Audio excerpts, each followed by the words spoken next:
જેને દીઠે મુજા નેણલા ઠરે, એવા એવા સંતો જો અમને મળે.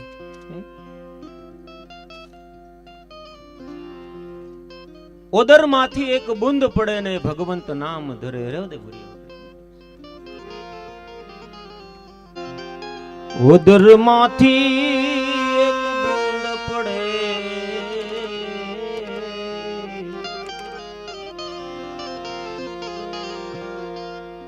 ભગવંત નામ ધરે.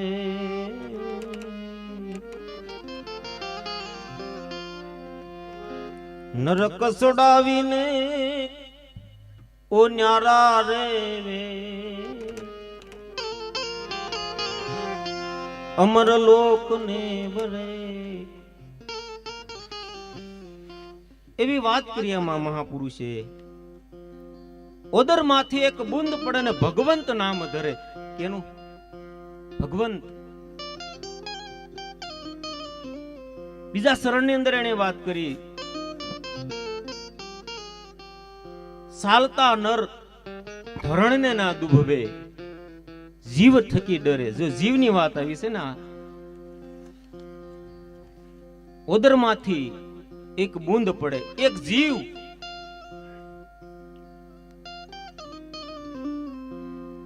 આ જગતની અંદર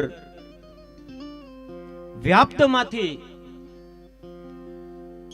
સૂક્ષ્મ જગતની અંદરથી વ્યાપ્ત માંથી સ્થૂળમાં પ્રવેશ કરવા પ્રયાસ કરેલો જીવ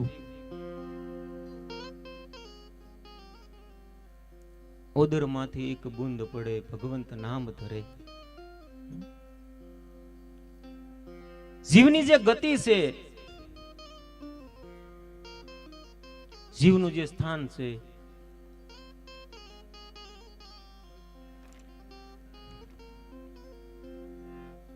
એનો જે મુકામ છે, એનું જે સ્થાન છે,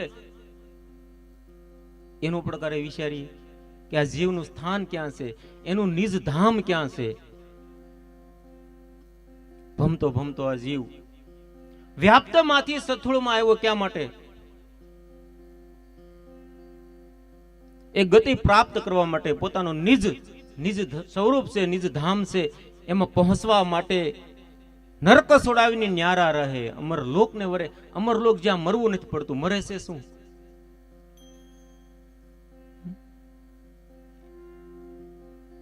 આપણે 4-5 દી રોકાણા હોય તો કે હવે તો આઈને રહેતા લાગે એમ થાય ને. 10 દી 15 દી રોકાણા થાય શરીર પછી બળ ખબર મળે કે હવે આઈને રહેતા લાગે છે. આ ભાઈ કા બાપુ કેમ હવે આઈને રહેશે, આઈને ધામા નાખ્યા છે એમ આમ દ્રષ્ટાંત રૂપે કે આની અંદર આ જીવ આવ્યો તો એને આપણે સન્માન તરીકેથી ક્યારે વિદાય આપી? ભાવપૂર્વક સન્માન તરીકે વિદાય આપી ક્યારે જીવને? તિરસ્કાર ભાવે આપણે એને ત્યાગ કરીએ છીએ. વિવેક છે આપણી પાસે,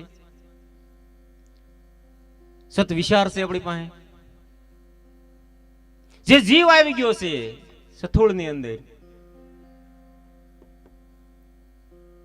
એને સન્માન સાથે, આદર સાથે એનું વિદાય આપવું જોઈએ. જીવને આની અંદર પ્રવેશ કરી ગયો છે જીવ, લાખો કરોડો જીવ છે આની અંદર. એ મુક્ત થવા માટે આવ્યો છે આની અંદર જીવ. તો એ દ્રષ્ટિ ક્યાંથી મળે? એ વિચાર ક્યાંથી મળે? સદગુરુ પાસેથી, સંતો પાસેથી. કે જીવને સન્માનથી મુક્ત કરીએ આપણે, ધ્યાન કરીએ, ભજન કરીએ, એકાગ્રતા જ્યારે આવે આપણામાંથી, ત્યારે જે આપણા રૂવા છે, રૂવાડા, એમાંથી જીવ ધીરે ધીરે મુક્ત થાય. ફૂલ ધ્યાન કરશું, વધારે ધ્યાન કરશું, એકાગ્ર થાઓ તો શસ્ત્રાદળમાંથી જીવ મુક્ત થશે. આપણે એક સ્થાનમાંથી જ એને મુક્ત કરી નાખીએ છીએ, ત્યાગ કરી દઈએ છીએ, તિરસ્કાર કરીએ છીએ. સુખરામ બાપુ ત્યાં શું કીધું ને, નિગમ પ્રમાણે વર્તવું, અહિંસા પાળવો ધર્મ. અહિંસા, હિંસા વન્યાનો ધર્મ. કયો ધર્મ? એ પ્રેમ પૂર્વક જીવને વિદાય આપી. ધ્યાન કરીશું, ભજન કરીશું, ત્યાંમાંથી જીવ નીકળશે. જે વિષય ભોગનું જે સ્થાન છે ત્યાંથી જો જીવને તમે મુક્ત કરશો, ત્યાગ કરશો, તો એ કર્મ લાગશે.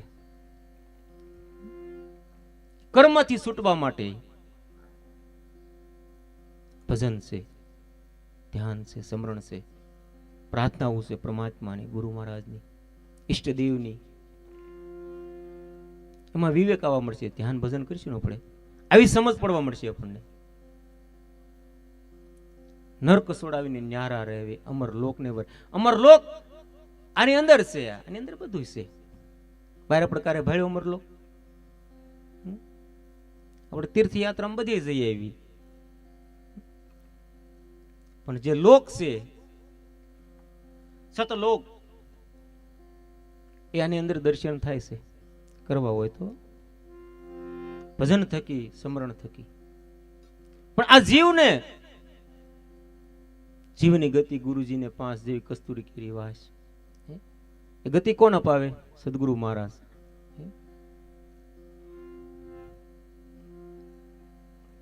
રેલવાએ કહ્યું ને કે સદગુરુ વિના જીવા નરકે જાવે, જઈ પડે 84.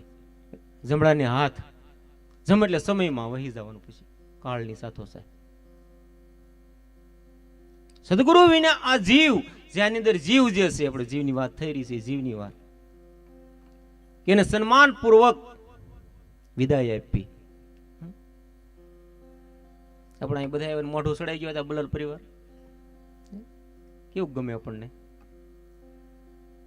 તો આની અંદર પ્રવેશ કર્યો છે જીવ, માંડ પ્રવેશ કર્યો છો. મહાપુરુષો અને પુરાણ શાસ્ત્રો તેમ કહે છે કરોડો જન્મના પુણ્ય ભેગા થાય તો મનુષ્ય દેહ મળે છે. એમાં આ જીવ પ્રવેશ કર્યો છે, એમાંથી આપણી ઉત્પત્તિ છે, એમાં ઉદ્ભવ સથોળમાં આવ્યા છે, સથોળમાં પાછા બીજા જીવો આવી જાય છે, અને ઓથે જીવો છે. એ જીવનું સન્માન પૂર્વક, આદર પૂર્વક વિદાય આપવાનો પ્રયાસ કરવાનો, સમજવાનો પણ પ્રયાસ કરવાનો, વાતનો સમજવાનો પ્રયાસ કરવાનો. કઈ એકદમ સમજી જાય એવું કઈ એમ બહુ ગહેરમાં ઊંડું નહીં ઉતરી જવાનું, એમ પ્રયાસ કરવાનો કે આ જીવ આની અંદર આવ્યો છે, જીવને વિદાય આપવાનું કેવી રીતે. જેને દીઠે મુજા નેણલા ઠરે, એવા એવા સાધુ મળે. આ બધા આમાં અંદર આવે છે જીવો. સાધ રૂપે જીવો આવે, 2 સાધ રૂપે જીવો હોય, પણ એનો તાલમેલ કરી નાખવાનો. અંદર ભજન થકી તાલમેલ થાય, શાસ્ત્રોનું શ્રવણ દ્વારા, સંતોના સત્સંગ દ્વારા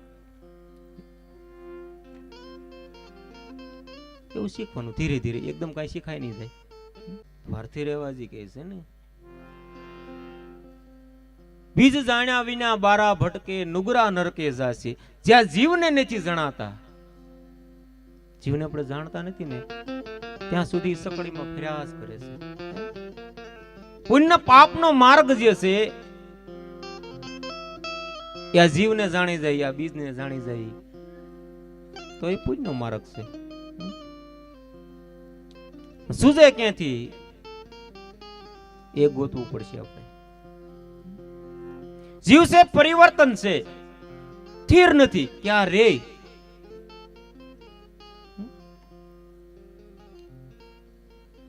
જગત જેમ પરિવર્તન છે એમ જીવ પણ પરિવર્તન છે. જગત એ જીવ છે, જીવ છે જગત છે. પણ આપણા મગજ જ્યારે આમ ખુલે થોડું થોડું થોડું થોડું થોડું, ગુરુ ગમથી કોઈ એવા સદગુરુ, સમર્થ ગુરુ, એને કીધું ને સમર્થ ગુરુજીએ દેશ દેખાડ્યો, સાધુને નજરે ભાળ્યા, નજર કરી નિહાળ્યા. નકર આમ જોઈ લીધા, સામે જોઈ લીધા, દેખાઈ ગયા ને. એને કીધું નજર કરીને નિહાળ્યા પાછા. જેની અંદર ગુરુ રૂપે આવી ગયા છે, સાધ રૂપે આવી ગયા છે જે જીવો, એ બધા જીવોને જેમ અહીં કેમ તાલમેલ કરવો છે કુટુંબ પરિવારમાં, ગામમાં, તાલુકામાં, જિલ્લામાં, એમ આની અંદર એટલા બધા વિખવાદો બહુ પડેલા હોય છે. આની અંદર આ શરીરની અંદર. આમ બાજુમાં રહેતા હોય તો તાલમેલ ન હોય, તો આની અંદર તમે કે તાલમેલ હોય? કેના કારણે તાલમેલ? કે એક આમ તાણતું ને એક આમ તાણતું હોય. કારણ શું છે? જીવ જે છે આની અંદર એની સમજ આપણને નથી. એક જીવ ફળવું કાઢી દે, એક જીવ પાછો પડી જાય. બીજો તણો છે મહિમા મોટો, પણ અનુભવથી ઓળખાશે. કેવી કેવી વાતો કરી આ મહાપુરુષે. મહિમા છે બહુ મોટો આ જીવની અંદર. જીવ સતત ફર્યા કરે છે. આ સથુળમાંથી જયારે આપણે સૂક્ષ્મ વિચાર કરશું, સૂક્ષ્મ દ્રષ્ટિ કરશું, આ સથુળ એટલે આ દેહ ધીરે ધીરે બેઠા હોય, ગમે ને બેઠા, ભલે ઓટલા પરિષદમાં બેઠા હોય તો થોડીક શાંત થઈ જવું. ફોન ને આમ ચાલુ તંત્ર રહેવા દઉં, આમ કરતા હોય ને આમ થોડીક આંખ વિશે શાંત થઈ જવું, બધેથી બહાર નીકળી જવું, કાહા અંદર આવી જવું. ખડી આમ અનુભવ આપણા માની આમ હાલે જતા હોય ખબર ન નીકળે. કોઈ આમ નીકળતા પેલા ભાઈ ખબર નથી કઈ. આમ ફોન માં એટલે બધા ઓતપ્રોત થઈ ગયા ને ખાલી અંદર ઓતપ્રોત થઈ જવું. ખાલી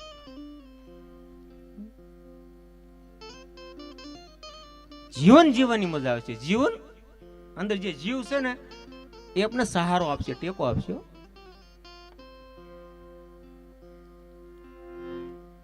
પણ સમજવો અઘરો છે જીવને.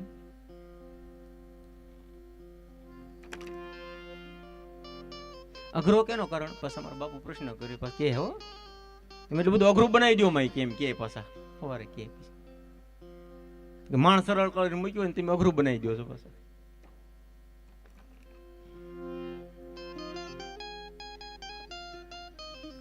આપણે શું છે, સંતની સંગત નથી, શાસ્ત્રોની સંગત નથી, આપણે સત્સંગ સાંભળતા નથી, એટલે બધું અઘરું લાગે.